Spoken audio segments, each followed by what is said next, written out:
গল্পের সুর চ্যানেলে এখন আপনারা শুনবেন বিমল মিত্রের লেখা একটি গল্প মিলনান্ত। আর গল্প পাঠে আমি আপনাদের সাথে থাকব রোমানা নুপুর। বললাম, না ভাই, ভুল শুনেছ, আমি জীবনে কখনো থিয়েটার করিনি। সবাইকেই হতাশ করতে হলো। বিলাসপুরের রেল কলোনির ছেলেরা বড় আশা করে আমার কাছে এসেছিল। 3 দিন ধরে থিয়েটার, নাচ, গান, চাঁদাও উঠেছে বহু টাকা। কলিয়ারের মালিকেরাই দিয়েছে 700। কলকাতা থেকে ড্রেসার পেন্টার আসছে। আবার বললাম, না ভাই, ভুল শুনেছ তোমরা, আমি জীবনে কখনো অভিনয় করিনি। কিন্তু ছেলেরা চলে যাবার পর হঠাৎ যেন নিজের অজ্ঞাতে চমকে উঠলাম। তবে কি ছেলেরা অন্তর্যামী? কি করে জানলো ওরা? আমি তো মিথ্যে কথাই বললাম। জানলার বাইরে দেখলাম বুধবাড়ি বাজারের দিকে ছেলেরা চলে যাচ্ছে। টাউনের রাস্তায় ইলেকট্রিক বাতিগুলো হঠাৎ জ্বলে উঠল। ডাউন বম্বে মেল আসবার সময় হয়েছে বুঝি। টাঙাগুলো শহরে নিয়ে ছুটে চলেছে স্টেশনের দিকে।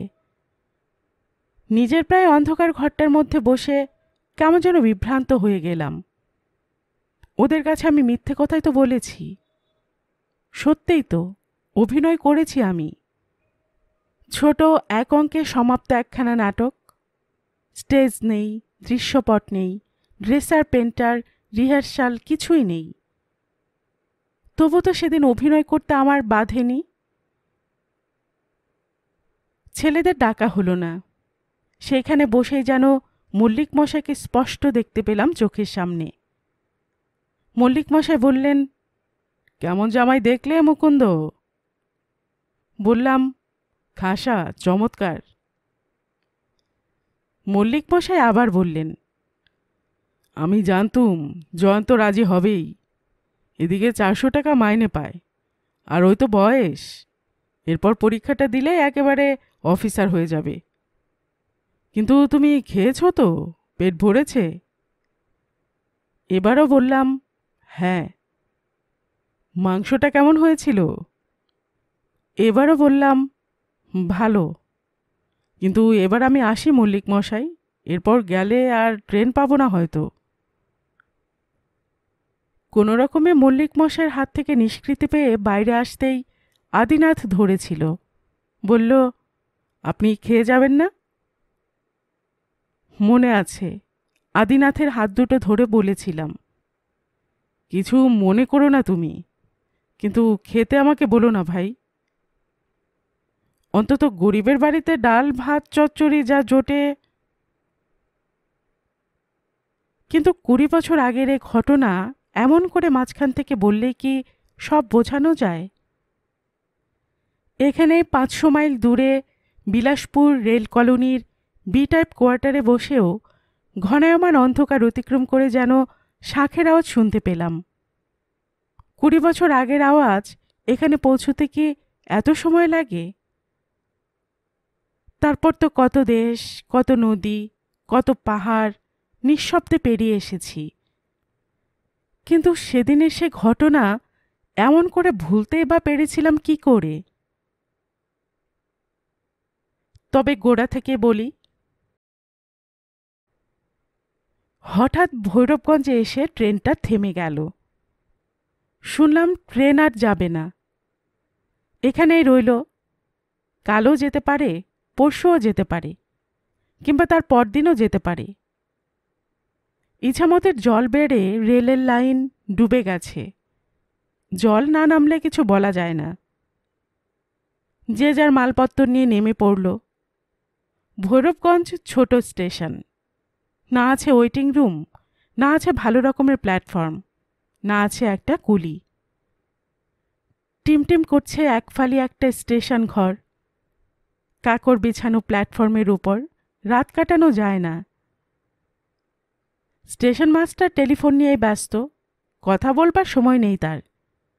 হাত নেড়ে বললেন, এখন মরবার সময় নেই স্যার, 3খানা আপ, 2খানা ডাউন গাড়ি সেকশন আটকে গেছে। তারপর পাশের টিফিন ক্যারিয়ারটা দেখিয়ে বললেন, ওই সচক্ষে দেখুন, বাড়ি থেকে হালুয়া করে পাঠিয়েছে, মুখে দিতে পারিনি। বলে আবার হ্যালো হ্যালো করতে লাগলেন। চোখে অন্ধকার দেখলাম। বিকেল হয়েছে। এ জায়গায় রাত কাটাবার কথাটা মনে আসতেই ভয় পেয়ে গেলাম। শনিবারের দুপুরবেলা শিয়ালদহ থেকে উঠেছি, আবার সোমবারে ফিরে গিয়ে অফিস করতে হবে। প্ল্যাটফর্মের ওপর দাঁড়িয়ে এই কথাই ভাবছি। হঠাৎ স্টেশনের এক প্রান্তে পাথরের উপর বড় বড় অক্ষরে ভৈরবগঞ্জ লেখাটা চোখে পড়তেই মনে পড়ে গেল। ভৈরবগঞ্জ? এই ভৈরবগঞ্জে তো মল্লিক মশাইয়ের বাড়ি। কতদিন যেতে বলেছেন, কিন্তু কখন আসা হয়ে ওঠেনি। গ্রামের নামটাও মনে আছে, ছুটিপুর। এই ছুটিপুর থেকেই ডেলি প্যাসেঞ্জারি করতেন মল্লিক মশাই। বলতেন, একবার তো সময়ই হলো না তোমার মুকুন্দ, কিন্তু মিনুর বিয়ের সময় কোনো ওজোর আপত্তি শুনব না। বলেছিলাম, নিশ্চয় যাব মল্লিক মশাই, দেখে নেবেন, মিনুর বিয়ের সময় নিশ্চয় যাব। তারপর মল্লিক মশাই হতাশা ভরে আবার কাজে মন দিতেন। হ্যাঁ, তুমি আর গিয়েছ। সত্যি, কত অকাজে কত দিকে গিয়েছি, কিন্তু মল্লিক মশাইয়ের ছুটি পড়ে যাবার আর সুযোগ হয়ে ওঠেনি আমার। হঠাৎ ভৈরবগঞ্জ স্টেশনের প্ল্যাটফর্মে দাঁড়িয়ে আবার মনে পড়ে গেল মল্লিক মশাইয়ের কথা বহুদিন পরে। স্টেশনের পেছনে একটা পানবিড়ির দোকানে গিয়ে জিজ্ঞেস করলাম। সে বলল, ছুটিপুর? তা পথিনেক রাস্তা হবে এখান থেকে আগে। সামনে খাটরোর বিল পেরিয়ে সোজা পেপুল বেড়ের আলপথ ধরে চলে যান। যাবেন কার বাড়ি? তারপর অবশ্য সেই বিকেলবেলা 10 জনকে জিজ্ঞেস করে করে গিয়ে পৌঁছেছিলাম শেষ পর্যন্ত ছুটিপুর। চারদিকে সন্ধে নেমে এসেছে তখন। দুপাশে ধান বোনা হয়েছে, জলে থই থই করছে ক্ষেত। মাঝখান দিয়ে পেছল আলের পথ। অনেক উঁচুতে পৃথিবীর ছাদের উপর দিয়ে কয়েকটা বিচ্ছিন্ন বাদুড় উড়ে চলেছে দক্ষিণ দিকে। সামনের আমবাগানের ঢালু জমিটার উপর দিয়ে শেষ গরুকটা জঙ্গলের ছায়ার মধ্যে মিশে গেল। ছুটিপুরে গিয়ে যখন পৌঁছলাম তখন বেশ অন্ধকার। একজন কৃষাণ গোছের লোক বলল, এ হলো মালোপাড়া, মল্লিক মশাই থাকেন পুবপাড়ায়। এই বাঁশঝাড়ের পাশ বরাবর গিয়ে পড়বেন বারোয়ারি তলায়, তার ডান ধার পানে পুবপাড়া। চলতে চলতে ভাবছিলাম, বলা নেই কওয়া নেই, হয়তো মল্লিক মশাই খুব অবাক হয়ে যাবেন। একদিন কত পেড়াপিড়ি করেছেন এখানে আসবার জন্য, তখন আসা হয়নি। সেই মল্লিক মশাই অফিস থেকে রিটায়ার করলেন, ফেয়ারওয়েল হলো তার। তখনও কথা দিয়েছিলাম, যাব মিনুর বিয়েতে, নিশ্চয় যাব, কথা দিচ্ছি। মল্লিক মশাই বলতেন, আগের দিন খবর দিও, আমি পুকুরে ঝোড়া দিয়ে মাছ ধরিয়ে রাখব, আর উমেশ ময়রাকে কাঁচাগোল্লার বরাত দিয়ে রাখব, তাই খাবে, শেষে মিনুর গানও শুনিয়ে দেব। আশ্চর্য, এই এতখানি পথ হেঁটে 32 বছর ধরে কেমন করে একটানা চাকরি করে এসেছেন মল্লিক মশাই। ভোরবেলা 7টা বাজতে বেরোতেন বাড়ি থেকে, আর ফিরতেন রাত 8টায়। আর তারই মধ্যে ইট পোড়ানো, বাড়ি করা, পুকুর কাটানো, ক্ষেত খামারের তদারক। আমার সঙ্গে কেমন করে যে অমন বন্ধুত্ব হয়েছিল কে জানে, অথচ আমি তো প্রায় তার ছেলেরই বয়সী।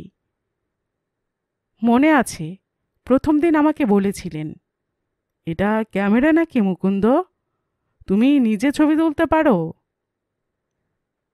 তারপর বলেছিলেন, তা দাও না মিনুর একটা ছবি তুলে ভায়া, ওর ভারী ছবি তোলার শখ। একদিন তুমি চলো আমাদের দেশে, যা দাম লাগে আমি দেব। ভূধরবাবু বলতেন, মল্লিক মশাই, আপনি যে এত মেয়ে মেয়ে করেন, মেয়ে তো বিয়ে হলেই পর হয়ে গেল। ওপাশ থেকে সুধীরবাবু বলতেন, এই দেখো না আমার জামাইয়ের আক্কেলটা, যতবার ছেলে হবে আমার কাছে পাঠাবে, আর মেয়েও তেমনি হয়েছে। আসে আসুক, কিন্তু একেবারে খালি হাতে। আমার তো এই মাই নেই, সব দিক সামলাই কি করে? সনাতনবাবু বলতেন, কথাতেই তো আছে, জন জামাই ভাগনা, তিন নয় আপনা। বুঝতে পারতাম মল্লিক মশাই কথাগুলো শুনে অপ্রসন্ন হতেন। চুপি চুপি বলতেন, জয়ন্ত আমার সেই রকম জামাই নাকি তোমরা ভাবো? অমন ছেলে হাজার একটা মেলে না। জিজ্ঞেস করলাম, আপনার মেয়ের কি বিয়ে হয়ে গেছে নাকি? মল্লিক মশাই বললেন, তা একরকম হওয়াই বলতে পারো, শুধু দেরি হচ্ছে ওর চাকরির জন্য। সীতানাথ বাবুকে বলে আমি তো ঢুকে দিয়েছিলুম ইছাপুরে, সেখান থেকে বদলি হয়েছে জব্বলপুরে। এবার একটা প্রমোশন হলেই ফোরম্যান একেবারে। বললাম, তাহলে বিয়েটা করে রাখতে দোষ কি? মল্লিক মশাই বলতেন, আমিও তো তাই বলি। সেবার ছুটি নিয়ে সেই কথা বলতেই গিয়েছিলাম জব্বলপুরে। বেশ জায়গা, সাহেবদের বাংলো পেয়েছে, চাকর বাকরে রান্না করে। আমি বললাম, কেন তোমার এসব হাঙ্গামা করা? মিনু এলে একদিনেই তোমার ঘর সংসারের স্ত্রী বদলে যাবে। কেউ নেই তোমার সংসারে, তুমি কার পরোয়া করবে? তা কি বলে জানো? বললাম, কি? বলে, টাকা জমাচ্ছি আমি, বিয়েতে আপনাকে এক পয়সা খরচ করতে দেব না কাকাবাবু। আপনি কি বললেন? আমি আর কি বলবো, আমি চলে এলাম। তা তুমি কি ভাবছো আমি কিছু খরচ না করে পারি? আমার তো এদিকে সব তৈরি। সেদিন যে ইট পোড়ালাম সে বাড়ি তো জামাইয়ের জন্যই। সব তৈরি, খাট, আলমারি, ড্রেসিং আয়না, 16 ভরির গয়না পর্যন্ত গড়িয়ে রেখেছি। দানের বাসন কিনেছি এক একটা করে, গায়ে হলুদের কাপড় পর্যন্ত কিনে রেখেছি। মিনুর মা নেই, আমাকেই তো সব করতে হবে। সাধে কি আর বলি, জামাই তো অনেকেরই দেখছো, আর বিয়ের সময় আমার জামাইকেও দেখো, খবর দেব তোমাকে। সুধীরবাবু বলতেন, তুমি ওই বুড়োর কথা বিশ্বাস করো নাকি মুকুন্দ? আজ 5 বছর ধরে শুনে আসছি ওই এক কথা। আমি কতদিন বলেছি, একটা ভালো পাত্র আছে, আপনার মেয়ের সঙ্গে দিন বিয়ে, আপনার মেয়ে সুন্দরী, একটা পয়সা নেবে না। তা উনি বলেন, না, মেয়ের আমার পাত্র ঠিক হয়ে আছে। একদিন সরাসরি বলেই ফেলেছিলাম, আচ্ছা মল্লিক মশাই, ভগবান না করুন, যদি জয়ন্ত শেষ পর্যন্ত বিয়ে নাই করে, এতদিন হয়ে গেল। মল্লিক মশাইয়ের কিন্তু দৃঢ় বিশ্বাস। বলতেন, তুমি বলো কি মুকুন্দ, জয়ন্তকে আমি চিনি না? আমি ওকে মানুষ করলাম। ছোটবেলায় বাপ মা মারা গিয়েছিল, আমি না দেখলে কি ও বাঁচত? স্কুলের মাইনে দিয়ে পড়িয়ে চাকরিতে ঢোকানো স্তক সব যে আমি করেছি, নইলে ধর্মে ওর সইবে? মাথার উপর ভগবান বলে একজন আছেন, তা মানো তো? সুধীরবাবু সব শুনে বললেন, শুনলে তো, এখন কি জবাব দেবে দাও। তারপর একটু থেমে বললেন, ওর মেয়েটি কিন্তু ভারী সুশ্রী ভাই, লক্ষ্মী প্রতিমার মতো চেহারা, এমন চমৎকার তার ব্যবহার, একবার দেশে গিয়ে দেখেছিলাম। জয়ন্ত গান ভালোবাসে বলে মেয়েকে উনি মাস্টার রেখে গান শিখিয়েছেন। জয়ন্ত ভালো মন্দ খেতে ভালোবাসে বলে নানান রকমের রান্না শিখিয়েছেন। একদিন দেখতাম মল্লিক মশাই মনোযোগ সহকারে চিঠি লিখছেন। আমি কাছে যেতে বললেন, জয়ন্তকে আরেকটা চিঠি লিখলাম। বললাম, আগেকার চিঠির উত্তর পেয়েছেন নাকি? বললেন, না, সেই জন্যে তো লিখছি আবার। আপনার চিঠির উত্তর দেয় না, এটাই বা কীরকম? তা ভাই, এ তো আর আমাদের মতো কেরানিগিরি চাকরি নয়, অফিসে বড় খাটুনি ওর, সময়ই পায় না। তবু কখনো মনে পড়ে না জয়ন্ত একটা চিঠিরও উত্তর দিয়েছে। একদিন এমনি করে রিটায়ার করবার দিনও এলো। চাঁদা তুলে ফেয়ারওয়েল দেওয়া হলো মল্লিক মশাইকে। যাবার দিন মল্লিক মশাইয়ের চোখে জল এসে গিয়েছিল। 32 বছরের সম্পর্ক ছাড়তে কষ্ট হয় বই কি। আমাকে একান্তে ডেকে নিয়ে বলেছিলেন, মিনুর বিয়েতে তোমার যাওয়া চাই কিন্তু ভাই। আমি বিস্মিত হয়ে গিয়েছিলাম। বললাম, দিন স্থির হয়ে গেছে নাকি? ওই দিন স্থির করাটুকুই যা বাকি, নইলে বিয়ে ওদের একরকম হয়ে গেছে ধরে নিতে পারো। ওদের ছুটি পাওয়া খুব শক্ত কি না? বিয়ের ছুটি তাও দেবে না বেটারা। তা বলাও যায় না। একদিন হয়তো হুট করে এসে বলতে পারে এক্ষুনি বিয়ে হয়ে যাক। একদিনের ছুটি হয়তো মেরে কেটে পেয়েছে। বললাম, একদিনের মধ্যে সব জোগাড় যন্ত্র করতে পারবেন? মল্লিক মশাই এবার হেসে ফেলেছিলেন। জোগাড় তো সব করেই রেখেছি ভায়া। মায় ফুলসজ্জার বন্দোবস্তও শেষ, শুধু কাঁচা বাজারটা। তা সে আমার ভাইপো আদিনাথ আছে, সব করে ফেলবে সে। এসব 5 বছর আগের ঘটনা। মল্লিক মশাই রিটায়ার করার পরও 5 বছর কেটে গেছে। আর দেখা হয়নি তার সঙ্গে। জানি বেঁচে আছেন এই পর্যন্ত। ভাবছিলাম, এতদিন পরে বলা নেই কওয়া নেই, হঠাৎ আমাকে কেমনভাবে গ্রহণ করবেন কে জানে। কিন্তু পুবপাড়ায় পৌঁছে আর বেশি দেরি হলো না। ছাড়া ছাড়া বাড়ি, চারদিকে গাছপালার জঙ্গল, বেশ ঘন হয়ে এসেছে অন্ধকার। কাছাকাছি কোনো বাড়িতে ঢোল আর সানাই বাজছে, ঘন ঘন শাঁখের আওয়াজও আসছে। বোধহয় কোনো উৎসব চলছে কোথাও। বাড়ির সামনে গিয়ে ডাকতেই একজন বেরিয়ে এলো। বলল, মল্লিক মশাই, তার তো অসুখ। বললাম, অসুখ? কি অসুখ? অসুখ মানে? ছেলেটি যেন কেমন আমতামতা করতে লাগলো। তারপর বলল, আপনি কোথা থেকে আসছেন? বললাম, কলকাতা। বলো গিয়ে মুকুন্দ এসেছে, বিএনআর অফিস থেকে। অফিসের নাম শুনে যেন কেমন উদ্বিগ্ন হয়ে উঠল ছেলেটি। জিজ্ঞেস করলাম, তোমার নাম কি? আদিনাথ। তুমি কি মল্লিক মশাইয়ের ভাইপো?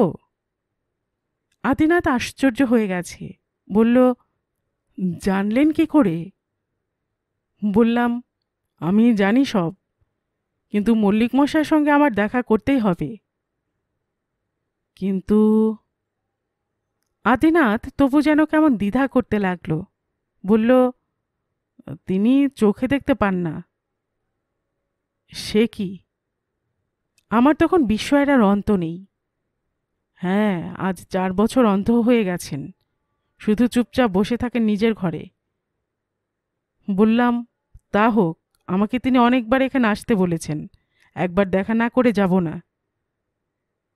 আদিনাথ তবু যেন কোনো উৎসাহ দেখায় না। কিন্তু এবার অন্ধকারের মধ্যেও দেখতে পেলাম তার মুখখানা যেন ফ্যাকাশে হয়ে এলো। হারিকেনের মৃদু আলোয় তার দু চোখের পাতাগুলো কেমন ছলছল করছে। হঠাৎ কান্নার মতো করে যেন আদিনাথ কোকিয়ে উঠল। বলল, আপনি যেন কিছু বলবেন না তাকে। কাকাবাবুর হার্ট বড় দুর্বল, ডাক্তারে কেবল বিশ্রাম নিতে বলেছে। আপনার পায়ে পড়ি, আপনি। হঠাৎ ছেলেটির এই ব্যবহারে কেমন স্তম্ভিত হয়ে গেলাম। এই স্বল্প আলোকিত পরিবেশে চারদিকে ঝিঁঝি পোকার শব্দ আর অদূরের ঢোল আর সানাইয়ের মূর্ছনার সঙ্গে এক মুহূর্তে সমস্ত অতীত থেকে একেবারে বিচ্ছিন্ন হয়ে পড়লাম। আদিনাথ বলল, চলুন, নিয়ে যাচ্ছি আপনাকে, কিন্তু আপনি যেন কিছু বলবেন না। আমি মন্ত্রচালিতের মতো পেছন পেছন চলতে লাগলাম। সদর দরজা পেরিয়ে বাড়ির অন্দরমহলেও কোনো লোকজনের সাড়া শব্দ পাওয়া গেল না। যেন মৃত্যুপুরীর অলিন্দ দিয়ে আমি কোন অনাবিষ্কৃত অনন্তের সন্ধানে চলেছি। আমি সামনে এগিয়ে একবার বললাম, বাড়িতে কোনো বিপদ চলছে নাকি? আদিনাথ হাতের সংকেত করে বলল, চুপ, কাকাবাবু শুনতে পাবেন। তারপর একটা ঘরের সামনে এসে দাঁড়ালো। গলা নিচু করে বলল, উনি যা বলবেন আপনি হ্যাঁ বলে যাবেন। আপনার পায়ে পড়ি, আমাদের বাঁচাবেন। বললাম, কি হয়েছে কিছু বুঝতে পারছি না যে। আদিনাথ তেমনি গলা নিচু করে বলল, আর চেপে রাখা যাচ্ছিল না, আপনাকে সব বলবো পরে, কাকাবাবুর মেয়ের আজকে বিয়ে। আমি রুদ্ধ নিঃশ্বাসে বললাম, কার? মিনুর? আদিনাথ কি যেন উত্তর দিতে যাচ্ছিল, কিন্তু বাধা পড়ল। ঘরের ভেতর থেকে মল্লিক মশাইয়ের গলা শোনা গেল, কে কে কে ওখানে কথা কয়? আদিনাথ আমাকে নিয়ে ঘরে ঢুকে পড়ল, বলল, আমি কাকাবাবু। সঙ্গে কে? কার সঙ্গে কথা বলছিলে? ইনি এসেছেন মিনুর বিয়েতে কলকাতা থেকে। আপনি বলেছিলেন নেমন্তন্ন করতে, বিএনআর অফিসের লোক। সঙ্গে সঙ্গে মল্লিক মশাই উত্তেজিত হয়ে উঠলেন, কে? সুধীর? সনাতন? মুকুন্দ? এগিয়ে গিয়ে বললাম, মল্লিক মশাই, আমি মুকুন্দ। আমার উত্তরটা শুনেই মল্লিক মশাই যেন উত্তেজনায় আনন্দে উঠে বসবার চেষ্টা করতে লাগলেন। বললাম, মুকুন্দ? বললেন, মুকুন্দ? মুকুন্দ তুমি এসেছ? আর ওরা এলো না? সুধীর, সনাতন? আদিনাথ এগিয়ে গিয়ে বলল, ইনি বলছিলেন ওদের আসবার ইচ্ছে ছিল, কিন্তু অফিসের ছুটি পাননি। এবার ঘরের ভেতরে ভালো করে চেয়ে দেখলাম। মল্লিক মশাই একটা তক্তপোষের উপর চিত হয়ে শুয়ে আছেন, সমস্ত শরীরে চাদর ঢাকা।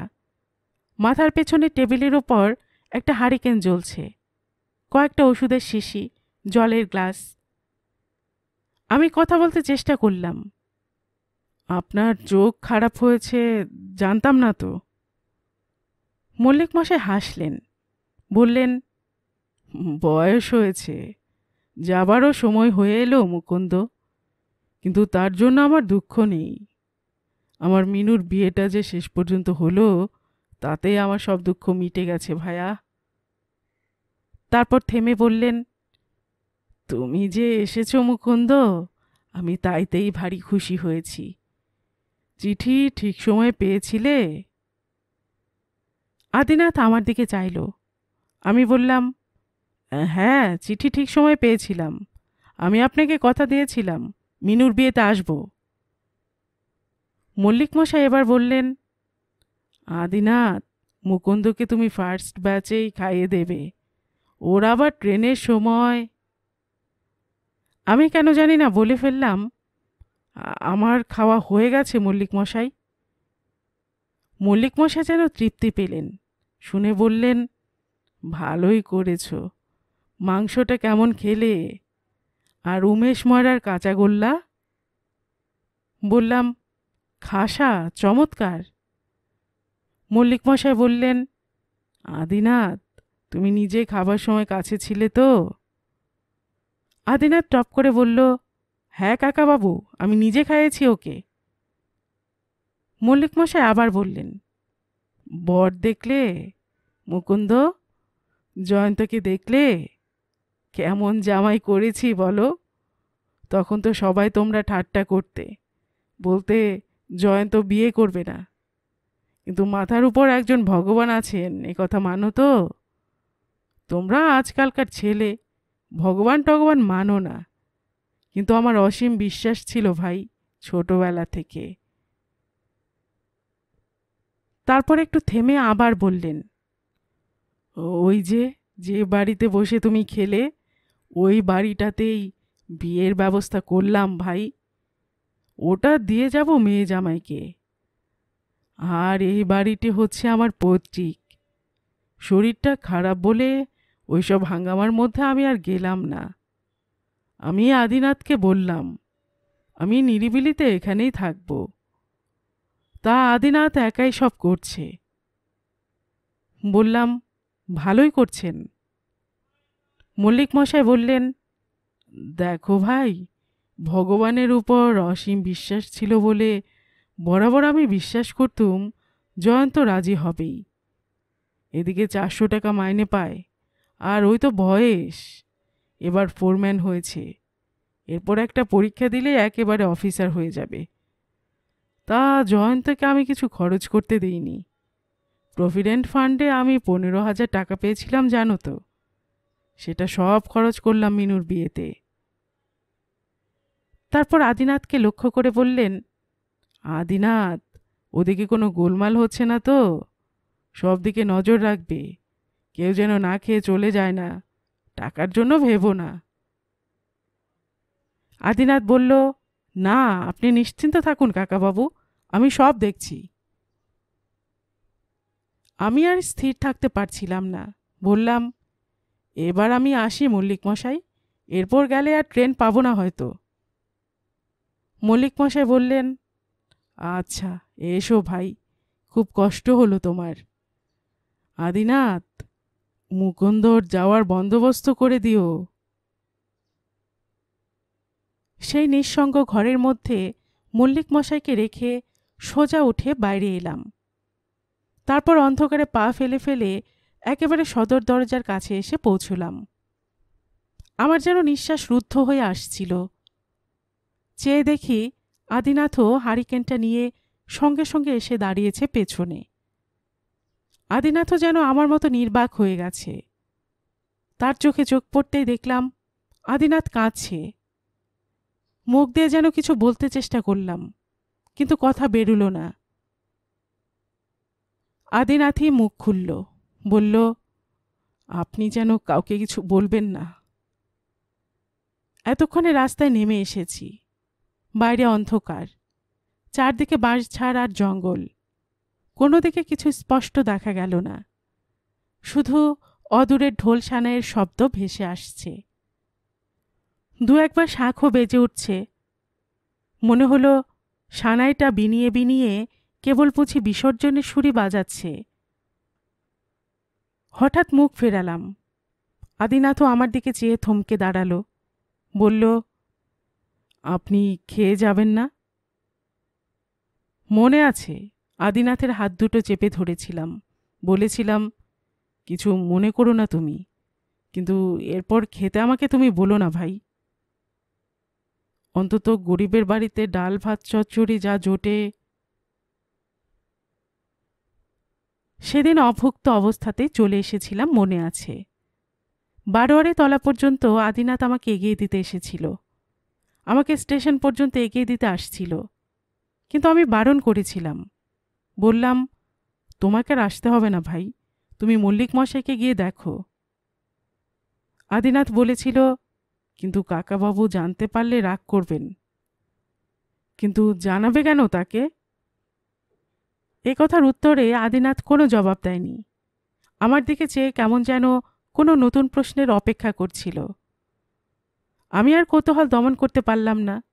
বললাম, জয়ন্ত কি চিঠি দিয়েছিল তোমাদের শেষ পর্যন্ত? আদিনাথ বলল, না, কাকাবাবুর একখানা চিঠিরও জবাব দেয়নি। সে কি জব্বলপুরে আছে? একবার গেলে না কেন সেখানে? গিয়েছিলাম, কিন্তু দেখা হয়নি। কেন? তার চাকর ঢুকতে দিল না বাড়ির ভেতর, দুটো কালো কালো কুকুর তাড়া করে এলো কামড়াতে। তার চাকর কি বলল? চাকরটা বলল, মেম সাহেব মানা করে দিয়েছে। আমিও শুনলাম জয়ন্ত এক মেম সাহেবকে বিয়ে করেছে, ছেলেও হয়েছে। তারপর? যেন নিজেও হতবুদ্ধি হয়ে নির্বোধের মতো প্রশ্ন করে বসলাম। আদিনাথ বলল, তারপর আর কি, কাকাবাবু অবুঝ, তারও হার্ট খারাপ হয়ে গেছে। এ খবর দিতে পারিনি তার কাছে, ডাক্তারবাবু বারণ করেছিলেন। কিন্তু আর বেশি দিন চেপে রাখাও যাচ্ছিল না। ওকে বাঁচাবার জন্য এ পথ নিতে বাধ্য হলাম, এছাড়া আর গতেও ছিল না। আমার মা এ বুদ্ধিই দিলেন। বারোয়ারি তলার বিরাট বিরাট বটগাছের তলায় কেমন নির্বোধের মতন খানিক চুপ করে দাঁড়িয়ে রইলাম। আশেপাশে চারদিকে পাকা পাকা ফলগুলো টপ টপ করে পড়ছে। মনে হলো যেন কারো চোখের জল পড়ার শব্দ ওটা। তবে কি নির্জীব গাছটাও সব জানে? চেয়ে দেখলাম আদিনাথ তখনও কাঁদছে। মনে পড়ল মল্লিক মশাই বলেছিলেন, মাথার উপর ভগবান বলে একজন আছেন, তা মানো তো? হঠাৎ বললাম, এবার আসি ভাই। আদিনাথ হারিকেনটা উঁচু করে ধরল। সে আলোয় সামনের পথটা একটু খোলাটে হয়ে এলো। হঠাৎ ফিরে দাঁড়ালাম। যে মেয়েটিকে নিয়ে এত কিছু কাণ্ড, এত মুখর অভিনয়, তার কথা তো এতক্ষণ একবারও মনে আসেনি। মল্লিক মশাইয়ের দিকটাই সবাই দেখেছে, কিন্তু তার কথা তো কেউ ভাবছে না। ওই ঢাক ঢোল সানাইয়ের মূর্ছনা আর শাঁখের মঙ্গলধ্বনির অন্তরালে সেও কি একজন অন্যতম অভিনেত্রী হয়ে আছে? জয়ন্তর জন্য তার গান শেখা আর রান্না শেখার ইতিহাস কি আজ এই পরিণতির জন্য প্রস্তুত ছিল? মনে হলো ও বটফল নয়, ও যেন সেই মেয়েটিরই চোখের জল। আমাদের আশেপাশে চারদিকে টপ টপ করে ঝরে পড়ছে। ওকে শুধু জয়ন্তই উপেক্ষা করেনি। মল্লিক মশাই, আদিনাথ, আদিনাথের মা, সকলের কাছে সে উপেক্ষিতা। আদিনাথ আলোটা উঁচু করে তখনও দাঁড়িয়েছিল। কাছে গিয়ে বললাম, আর আর আদিনাথ আমার দ্বিধা ভেঙে দিয়ে বলল, বলুন। আর সেই মল্লিক মশাইয়ের মেয়ে, সে জানে? আদিনাথ বলল, মিনুর কথা বলছেন? তার মত আছে, সে তো কাকাবাবুর মতো অবুঝ নয়। তাছাড়া এ পাত্রও তো খারাপ নয়। 150 বিঘে ধান জমি আছে, 1 বিঘের উপর জমিতে বাস্তু বাড়ি, বছরের খাবার ঘরেই হয়। শুধু আগের পক্ষের একটা মেয়ে আছে। তা এত কাণ্ডের পর একজন যে রাজি হয়েছে, সেই তো সৌভাগ্য বলতে হবে মিনুর পক্ষে।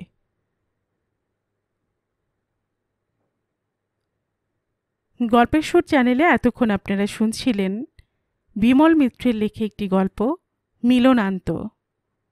আর এতক্ষণ গল্প পাঠে আমি আপনাদের সাথে ছিলাম রোমানা নূপুর।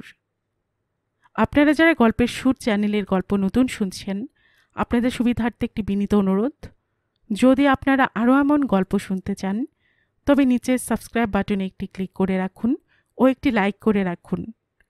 এতে এই চ্যানেলের ভিডিওগুলি খুঁজে পেতে আপনাদের সুবিধা হবে। আর পাশে থাকা বেল বাটনটিও চেপে রাখুন, যাতে নতুন কোনো গল্প দেওয়ার সাথে সাথেই আপনাদের কাছে নোটিফিকেশন চলে যায়। সবসময় সবাই খুব ভালো থাকুন, সুস্থ থাকুন, আনন্দে থাকুন, এই প্রার্থনা রইল।